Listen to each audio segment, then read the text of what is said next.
Hey everybody, hi, I'm Chris Leatham. Welcome to another show, The Economy and You, here in beautiful Honolulu. Today we're going to be talking with a very special guest, Eric Ching, who's running for House District 31. He is the Republican candidate. Welcome to the show, Eric. Nice to have you on Think Tech Hawaii. Hi, Chris. Thanks for having me. Well, it's great to have you on the show. You know, a lot of candidates are out there working on getting their campaigns going, and there's a lot of logistical things that you have to take on at this point. I mean, you have to have a website, you've got to start fundraising, you've got to get out your mail piece, start working on your mail pieces, and then you've got all that stuff like canvassing and sign waving to contend with as well. That's right. Yes, so yes. I'm doing it all. I'm learning. This is my first time as a candidate, so I'm learning so much along the way, and I'm just trying to bring in some efficiency so I don't have to, work so hard at, doing the routine things. But it's a lot of work, isn't it? It's just a tremendous amount of work. It is. It has to be a labor of love to be a candidate. Yeah, that's true. That's true. So what made you decide to run? I know you had worked with some other folks on campaigning last time round. What made you decide to run for office this time? Well, I like you said, I helped many other candidates in 2014. Yeah, I remember you helped me too, by the way. Yeah, so I got to give you a shout out for that. So, but it was really a desire to see a balance in government and to have like a two-party system. I think you get a better product when you have a loyal opposition, and but that's part of my vision for Hawaii is one day having a loyal opposition party, as well as bringing conservative values back into the legislature and the culture of Hawaii, because I do believe in the state's motto where the life of the land, the life of the land is perpetuated in the righteousness of the people. That's right. And I believe that righteousness is embodied in the conservative agenda. Well, we've seen we saw last time that the Republican candidates didn't fare that well, and then in your case, you had a Republican candidate that had won in District 31, and then he jumped ship over from the Republican side to the Democratic side. So that caught everybody off guard, Aaron Johansson. So now when you're running for office, now you're running against an incumbent who was a Republican, who's now a Democrat. How do you think that's going to affect your campaign? Well, to be honest with you, I voted for Aaron. Oh, I'm sorry, I voted for my opponent 3 times, okay? And so when he switched party, he kind of disappointed me because that hope of a balanced government was pretty much destroyed. I really thought that he could bring some change one day and bring some balance to government, being a Republican. So when he switched, I was a little disappointed in that regard. But, so I asked myself, if you want to try to bring balance to government, if you're looking to bring a conservative agenda, why don't you run and you bring those things to the legislature, And so here I am. So here you are, and provide a choice for the people, to decide what they want. I always talk to a lot of young people. We don't have the best voter turnout in Hawaii. And I talk to a lot of young people, they talk about their vote not counting. But the thing that I always try to emphasize is that it's important to vote because you want somebody else is out there making a sacrifice on your behalf to express your conservative ideas or values. You should stand up and support them. So I always want to give that message out to voters that if you like a candidate and what they're working toward, and you think that they're representing your thoughts and your ideals and your values, don't be afraid to vote. You can also wiki vote these days, which a wiki vote is pretty easy to do. It's a mail-in ballot platform. It gives a person an opportunity to, as you know, Eric, it gives people an opportunity to take time and research a candidate before they make their decisions. Yeah, those wiki ballots are awesome because you know what? It's like a mail-in ballot, so you don't even have to leave your house to vote. I mean, they'll mail you the ballot to vote, and you mail it back, and it's just such an easy method of voting. I'm thinking actually that might be the preferred way for voters in the future. And But you know that millennial group that you're talking about. Mhm. It was so neat to see my son Cody. He's like 30 years old. Okay, he Yeah. never voted in his life. Is that okay? right? But he showed up at the presidential caucus and said, you know, hey, this is my voter registration. This is my party card. I want to vote. You know, and this is the first time voting. So, you know, there's a lot of excitement. You know, I think that's stirring, Yes. whether it be millennial or Uh-huh. you know, independents or even Democrats that are excited about, you know. Well, I think the that's great. possibilities. Yes, I think that's great. I think when you see young people spur to action and start Yeah. participating in the process, in the democratic process, I think Yeah. that gives us a little more hope about a younger generation. Sometimes, sometimes we scratch our head and wonder. Yeah. So it's amazing, Uh-huh. don't you think, to see what Bernie's doing, and you know, Yes. Bernie's got his, you know, the burn going. Yes, that's right. And how many, you know, followers he has, you know, in the millennials. Well, we're seeing also with Trump, there's a lot of excitement Yes, around Trump. yes. There's a lot of controversy around Trump. I mean, Yeah. you love him or hate him, I guess. Yeah. But he definitely is bringing in voters. So I think Yes. that's very exciting. Now, you're in your district, you're running in House District 31. In House District 31, you have some very interesting issues. And that's because within your district sits Red Hill, which is occupied by the military. Yes.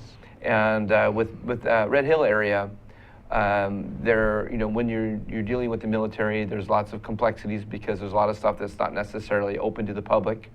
But you've had a chance to visit one of the main issues, which is these sort of storage tanks that exist out there. And I know that this is something that you wanted to address. So what is the thing with the storage tanks that we need to be concerned about? Okay, yeah, that's a good question. Some of my background, for a period of time, I was a general contractor, and my expertise was working with underground storage tanks and leak detection monitoring systems, to be specific. Okay. And so that's my background. That's part of my expertise that I bring to the conversation. And I can say that I've been throughout the state. I've installed, you know, close to 50 leak detection systems throughout the state of Hawaii, from Kona all the way to Kauai. You know, Prince. Now, are these to detect like petroleum leakage or different types of leakage? Yeah, for the tanks and lines, so Uh-huh. that we protect the environment, which is really what it's all about, protecting the environment. Mm-hmm. So, when you talk about these systems now, Red Hill has quite a few tanks. Over in that yeah. area. What they have at Red Hill is just a different animal altogether. Really? It has a storage capacity of 280 million gallons of, you know, capacity. So I'm not sure if they use it all, but you know, That's amazing. that is. I That's mean, just you a drive massive past amount of stuff, yeah. you drive past that every day, and you don't think that it's there, but I mean, so that's significant. That's and- like you would think that much capacity. There's nothing but a big hollow space underneath the mountain there in Red Hill. You know, it's Yeah. just like a big hollow cone. Yeah. That's so amazing. There's 20 tanks that have the capacity of about 12.5 million gallons per tank. So they're really large tanks, and they're, from what I understand, it's an engineering marvel because it was built in the 1940s. Now, is this post World War II or after or before World War II? Do you know? I think it just kind of happened 1940, 1941. You know, just about that time. Yeah. So you know, World War II started.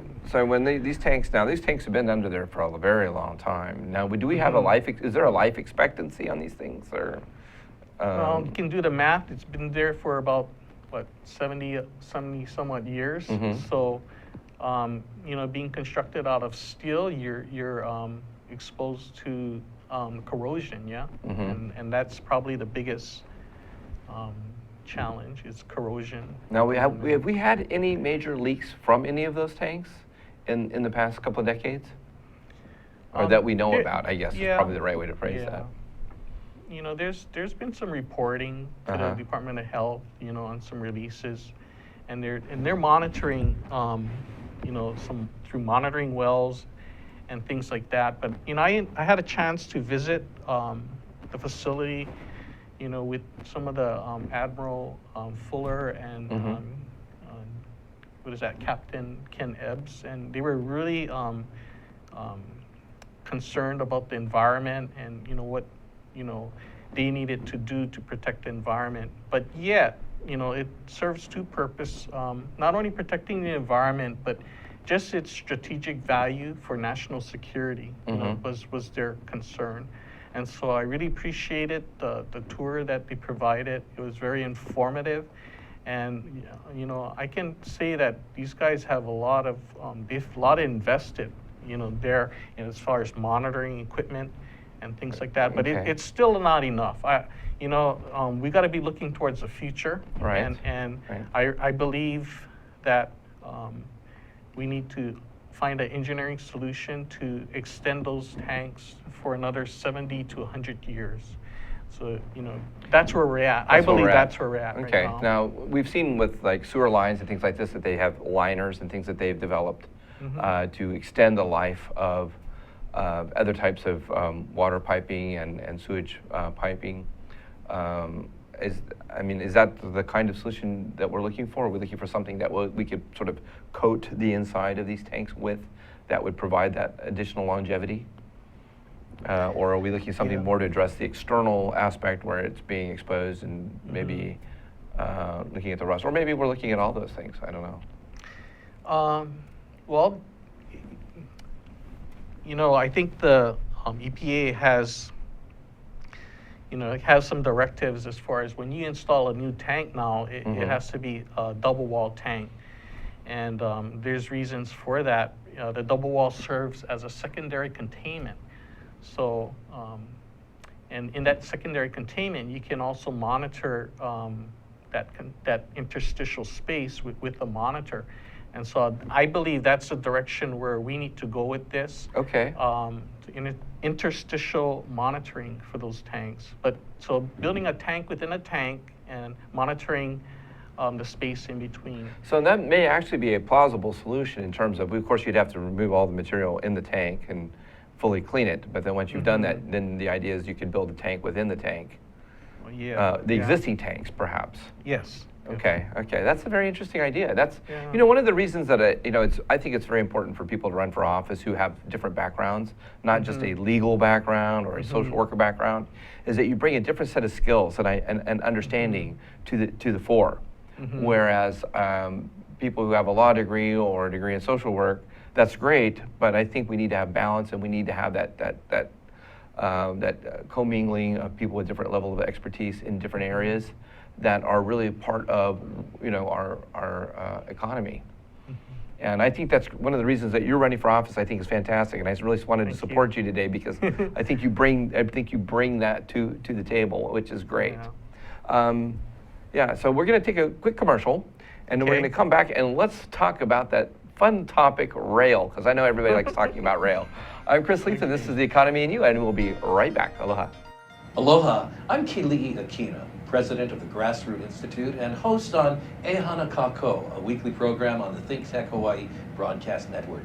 Ehana Kako means let's work together.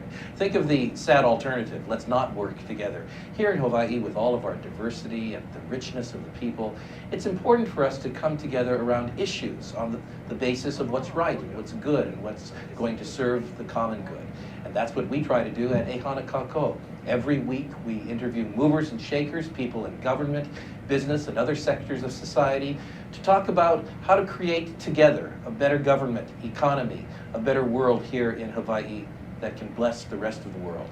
I thank you for your attention to Think Tech Hawaii, and we look forward to seeing you every Monday, 2 to 3 p.m. on the Think Tech Hawaii broadcast network. We're Ehana Kako, and we wish you well. Aloha. Hi, I'm Chris Leatham, and we're back with The Economy and You. Today's guest is Eric Ching. Eric Ching is candidate for House District 31, and he is the Republican candidate running against the incumbent Aaron Johansson, who was previously a Republican and converted over to the Democratic Party. And so now you've decided to to run against Aaron and bring that conservative balance to the legislature, and I really appreciate you doing that. And then I thought we might talk a little bit about rail, since everybody likes to rail on the rail. Okay. So I gotta watch what I say, you know. I mean, it's like I want people to vote for me. But I'll be honest. I'll be honest. My feelings. I'll be honest. Well, you know, the rail has been a very controversial topic, and there are people who've been for it and people have been against it. But ultimately, today we know that it's going in. So the question is, what do we do with it? Okay, do we turn that white elephant into to something that's beneficial to our economy, and can we leverage that to grow our economy? You know, along that railroad, can that become a new economic engine for Hawaii? You know, that's some of the things I think about when I think about the rail. Yeah, I agree with all of that. Mm-hmm.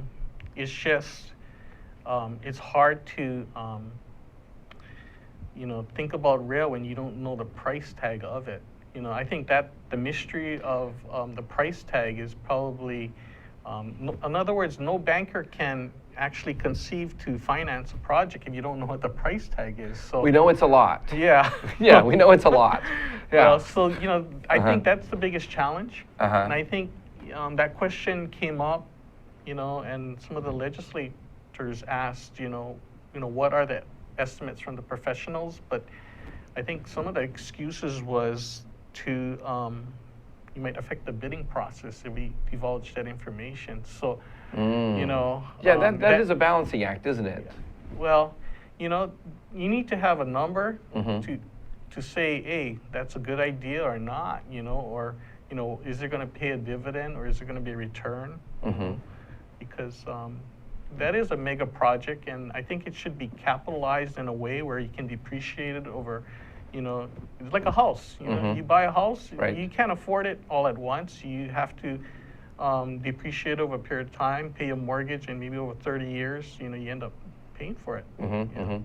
We might be paying for rail a little longer than that. I think we so? might be paying for a little longer than that. But you know, the rail is an interesting thing because you know we've decided that we're going to have a rail. It's going to be a part of our economic engine. Okay. There's been just some discussion, I guess, in the paper, and we were talking about this earlier about maybe modifying the rail route. But of course, the federal government up to now has been very, you know, inflexible about changing the route and threatened to, you know, make us pay back the money that they had given us if we made modifications to the route. Hopefully with the new administration. Yes. Hopefully with the new administration, they'll be more flexible on this issue. Now, what are some of your thoughts on changing the route of the rail? Well, I think the question for the rail people are, what is a viable options? What are the viable options? Mm-hmm. And I happened to read some of the editorial in the paper yesterday, and you know, Panos had some ideas, as well as former Governor Cayetano. Panos was a gentleman that didn't really like the idea of the rail. He was sort of anti-rail for a while, wasn't he? Yeah. Uh-huh. But I think they, you know, came to the reality that rail is there, and we need to find a way to make it viable. You know, so I'm pretty much, you know, thinking the same way as, you know, what are the ideas out there that will make it viable. And because, you know what, the people deserve a good transportation system that works. Yes, that's true. Yes. That's true. And at least an option. You know, we've done, I think, about as much as we can do to the H1 system, or to the highway system in terms of the H1 and adding any more additional lanes to it. We've made the lanes really tiny now, coming into town. Okay. We've got 4 lanes, which is, I have noticed that that's helped a lot. But I just don't know that we can add any more, at least without building up. We can't really add any more going out. So that really kind of leaves us with the rail as an option, or we're going to be using more buses. Yeah. Now, we had talked about maybe you know, one of the options of being that it ends at Middle Street. Yeah, that's what was offered as, I think it was former Governor Cayetano's idea, was to stop at Middle Street, but in exchange work with the Federal Transit Authority to take it 5 miles the other way into Kapolei, the second city of Kapolei, and even maybe go into Kolina and build, you know, a park and ride for the Waianae community, you know, so they could, you know, park, you know, somewhere around Kolina or something, and then ride into Middle Street and maybe catch a bus to, Yes. to town or to And wherever. we know that we're going to be building more Yeah. hotels out in the Ko'olina area, in the Ewa Beach, or I know that there's more development planned in that direction to build more hotels and grow the economic engine in Kapolei. Sure. And I could see the value. I mean, I can see the logic. Where it would extend to an area where tourists would be riding the rail. Yeah, because right now it's not connected to anywhere. It's connected to farmland. Yeah. Okay, Yeah, yeah, farmland yeah. and maybe a little stadium. Okay, so Yeah. you know it doesn't that equation doesn't work. You know, I don't see how it could work. So we need to connect it to, you know, to a hub, which is the second city, and you know, maybe to the Middle Street bus stop. Now, I'm just saying that I read that. I thought that was a good idea, you know, because you know, if you're gonna run for office, you gotta have some options. You cannot say you just don't want it. You know, it's a bad idea. Well, You at this gotta- point, it's a little bit too late. Yeah, We've right. crossed that bridge already. Yeah, yeah. Okay. Well, it's here. Yeah. Yeah. Yeah. So maybe, yeah. So, and then of course we want to make sure that we encourage ridership. Yeah. I would think we would maybe want to do more to develop businesses along the rail. Do we want to do that? Oh, yeah. I always believe that the rail needs to stand on three legs, is, you know, connecting the 2 points that are like hubs, and then transit-oriented development happens in between. That's the third leg in which it stands. So what do we want to see in transit-oriented development? I've heard that term. Now, what do we want that to? What does that necessarily mean? Does that mean develop more housing? Does that mean develop more businesses along the rail route? Is that when we talk about transit-oriented development? Yeah. I think it could, you know, that could mean so many things. Just, you know, what do we have to offer? You know, it could be tourists, right? We're a big tourist destination. We're really about real estate in Hawaii. So how do we use that to market Hawaii? You know? Yeah. Yeah. And to make sure our economy is healthy. You know, we can use that rail as a tool to do so many things for Hawaii.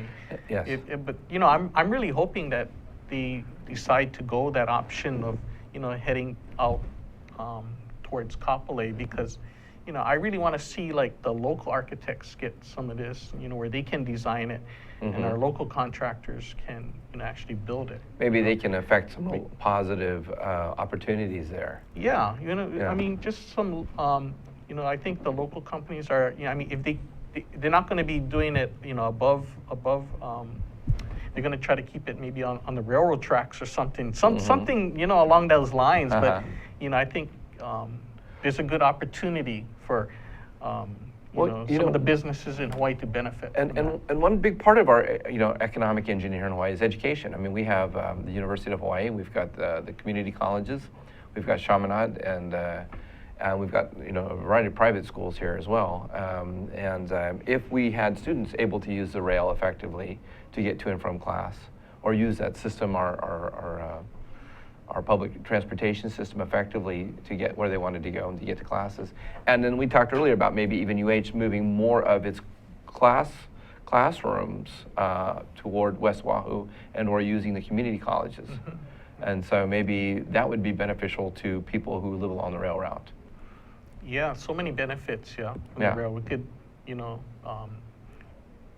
get the students commuting back and forth. Because I tell you, I used to have to drive my kids to school every day. You know, I used to have to, it was, you know, they went to school in town, and we were living in Kaneohe originally, and then had to drive them over the Pali and to school, and then I'd have to go to work every day, and then it got to be a fairly long commute. Now you just give them a train pass, and hey, you're on your way, right? Yeah, that's right, that's right. Go to school. I'll get you pack your lunch, give you your lunch, and you're gone. That's it.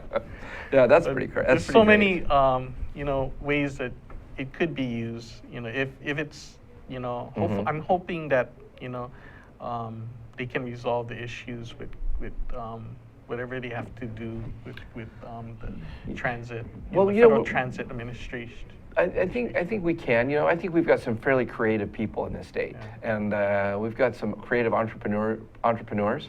Yeah. And I think you just give them. I think if you give them some incentives, whether it's tax incentives or some kind of structure to help them, you know, motivate and start thinking out of the box a little bit, I think we can come up with some really great great solutions here. Maybe that is the way to finish, like from Middle Street all the way to UH, is to maybe have some private partnerships, Yeah, to yeah. help facilitate. That's right. That huge. See, my thought is build a tram. I want to just build this long tram. Everybody jumps on the tram and it just goes, So everybody wants good transportation. Yes. I mean, it's just what's feasible, and I hope I don't get in trouble for supporting the rail in the way I do, but I'm really trying to look for viable solutions.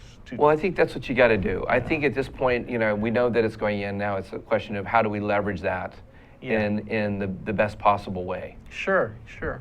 So I think And that's it's not great. a partisan issue. I don't think so. At this point, it's no. just what's the best for Hawaii. Yeah. And then I want to put out a shout out to Radford High School. Hey, Yeah. All right. Yeah. Go Rams. And then they did very well this year in football. The champs, the second Division II champs for football, and they did it without their field, Where's their field? Their football field. Where did their field go? Well, it's been under construction for about 3 years now. Renovation, I should say, not under construction, but it's been under renovation for about 3 years. So all their track and field activities were held somewhere other than on their field. See, I think that's an issue close to home for you, isn't it? I mean, you've got this construction that's been going or renovations have been going on for 3 years. Do we have a point where we think it'll be actually completed? Well, they said they're going to have practice there this coming summer, so that's good. I was glad to hear that. That's a positive sign. But really, it was. I think there could have been more accountability in how that project was done, and it didn't have to go all. It didn't have to go through all the challenges that it went through. Well, there was some litigation over that, right? Yeah, there was all type of problems and cost overruns, but it wasn't all the Department of Education's fault. It was something you don't encounter when you do a construction job, but maybe an environmental impact statement would have been helpful at the beginning of the project. It would have alerted you to some of the things that you need to kind of take care of first before opening up that can of worms. Yeah. Well, we're gonna take a quick break, Okay. Eric, and we're gonna come back and we're gonna talk about crime. Okay. Okay. All right. We can talk about that. I'm Chris Leith, and this is The Economy and You. We're gonna take a commercial break, and we'll be right back. So stay tuned. Aloha. Okay, this is Think Tech Hawaii, and it's Wednesday. Every Wednesday is Energy Wednesday here in Hawaii, the state of clean energy. 4 to 5 p.m. every Wednesday. Come and listen to us. And just to show you what I mean, I'm going to ask Sharon to tell us more.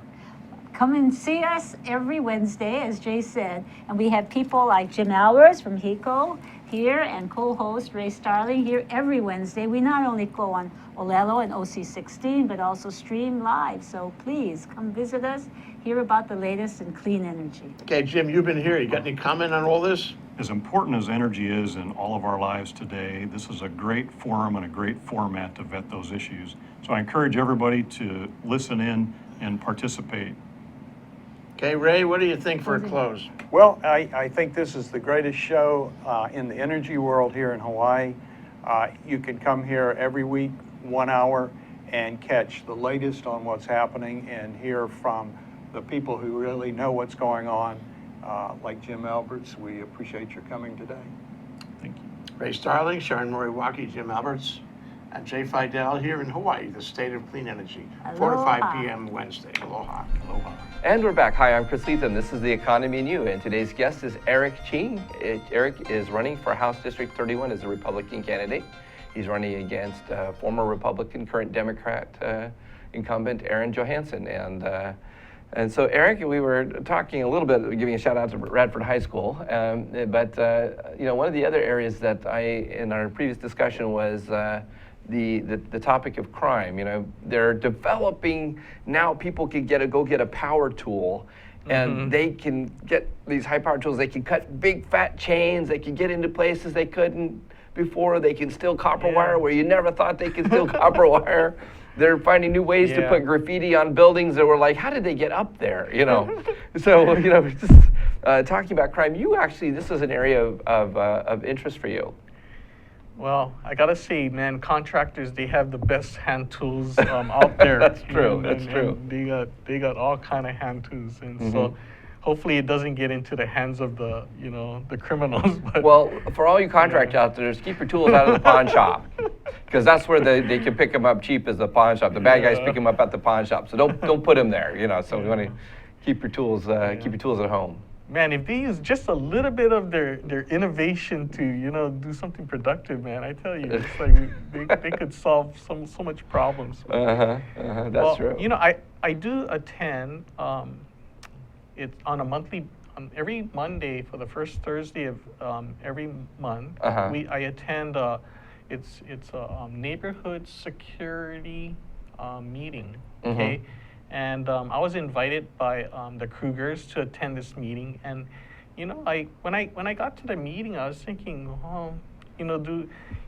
what value does this have? But as I attended more meetings, I saw the commitment of the people that are there, and it's all in the name of keeping the community safe. And so at this meeting, there's it's actually held by a gentleman named Bob Cummings. Okay. And he facilitates the meeting.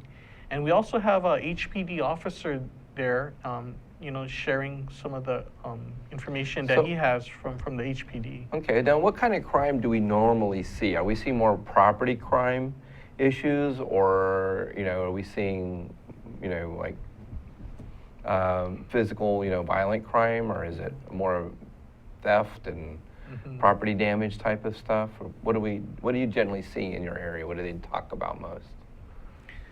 Well, there's some break-ins, some auto thefts, and things like that. But I guess the value that I see in attending that neighborhood security meeting is that it's like a crime prevention. In other words, you don't get involved when it gets bad, when it's a problem.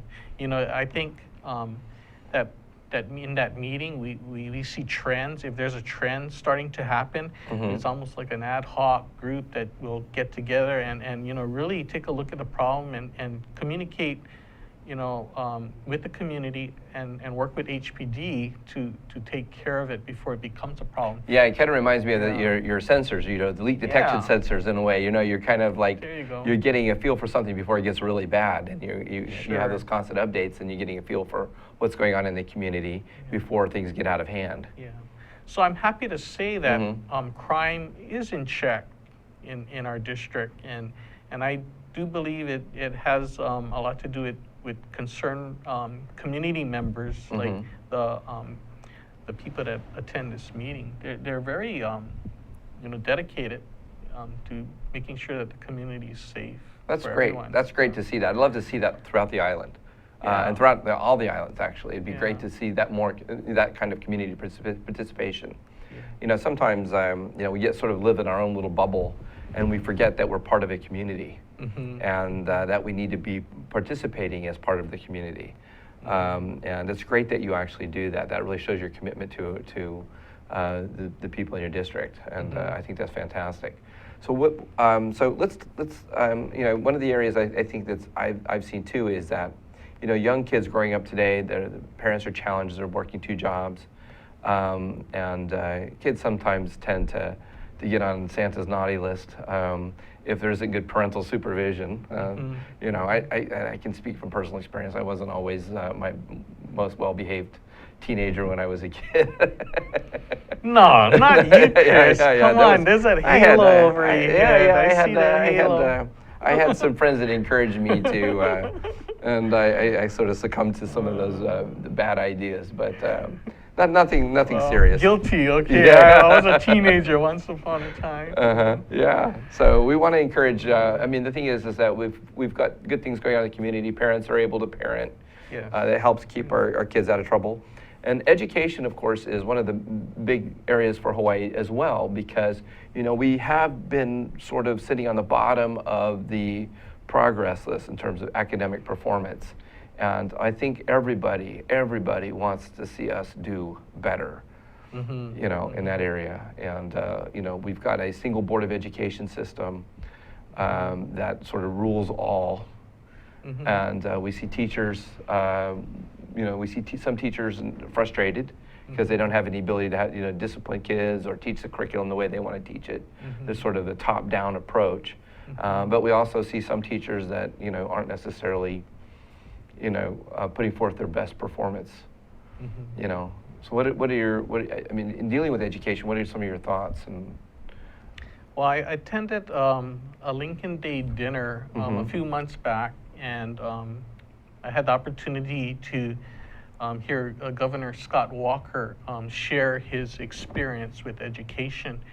And what is amazing is that they were like 43, you know, when he came in, and he implemented some changes where he broke up the school into districts, and he gave the autonomy to those districts to hire and fire, you know, the teachers. So,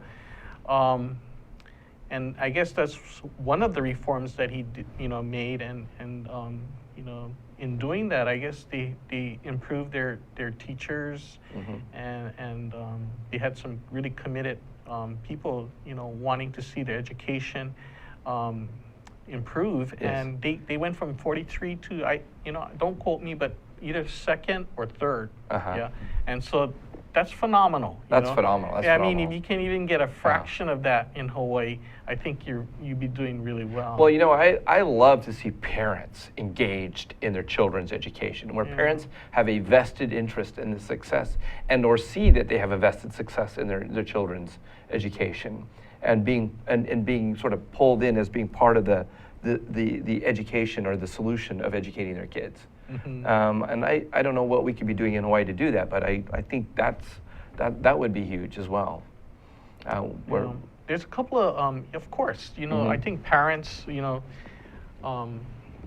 have so much influence over the how well a child does in school, and I really do support homeschooling, and because I mean, who can really loves the children, you know, more than the parents? Yes. You know, yes. so if there's any way I can help to support homeschooling, parents that homeschool, you know, I'll be actively trying to look for ways, whether it be through, you know, there's an allotment for a school that attends public school, you know, but there should be some tax relief for parents that homeschool their kids. You know, they're not going into the system. That's true. And they're not using the resources, so they should receive some type of tax relief. Or maybe even receive resources.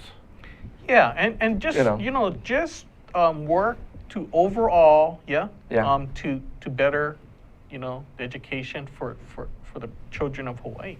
I mean, just to work everybody's working for that same goal. That's right. How we that's get right. there, whether it being a public school teacher. I mean, I went through the public school system, you know, and I'm very grateful for the teachers that, you know, were dedicated and you know, taught me, you know, how to do my ABCs and things like that. So I'm very grateful for the public school system and what I went through too. Well, I think there's value there, you know, and I think, you know, we really do have some bright kids here. We have some amazingly talented children.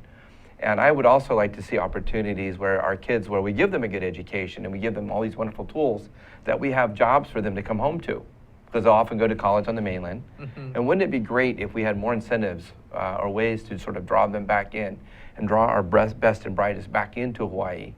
I think that's also, I think, you know, whether we have training programs or internship programs or, you know, and we see now 2 girls for every guy in our college system today. Can we be doing more to sort of bring our kids home and help them find opportunities in Hawaii?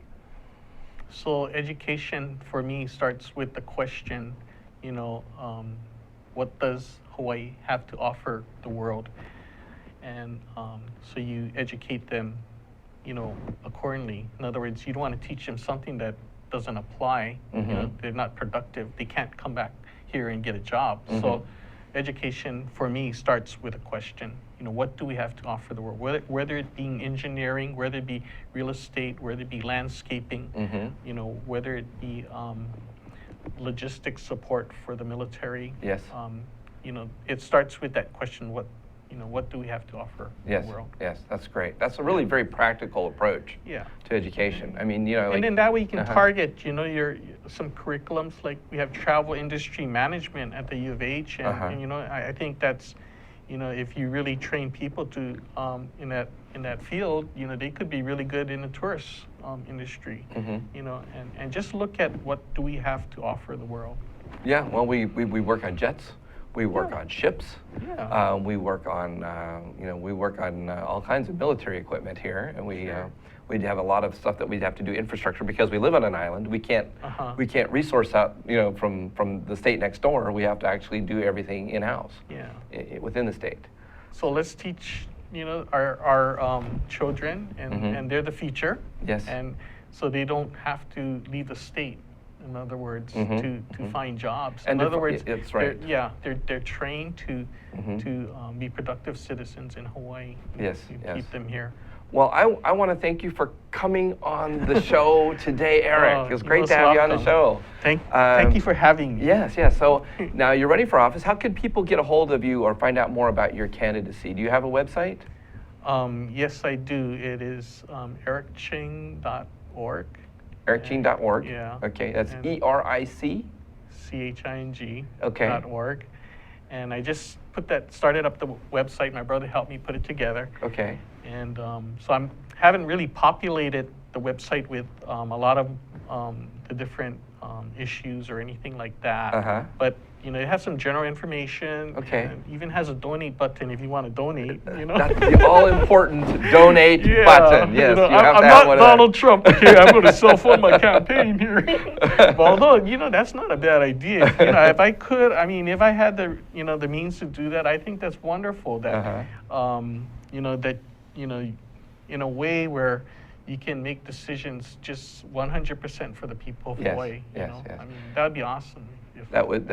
And we hope that we are working toward that means, toward that end. Now, is there a phone number where people can reach out and call you and find out more about your campaign, or maybe help you sign wave, or make calls on your behalf? I got my card. I'm going to give you my card. Okay, all right. So we're going to get Eric's card here. And Eric, this is your brochure? Yeah. Oh, that's very nice. Wow, that looks great. That looks terrific. And then I'm in a suit. Can you're you in see a suit. that? Yeah. Where are you from? Okay, he's wearing a suit. Okay, and your phone number is 808-478-9856. Can they call you at that number? I hope so. Sure. I'm walking my district and saying hello to everyone, and I hope to meet all the people in District 31 and say hello and see what their concerns are. Well, great, fantastic. Thank you for being on Think Tech Hawaii, Eric. All right. Aloha. I'm Chris Leatham. This was the Economy Menu, and we will see you again next week right here on Think Tech Hawaii. Aloha.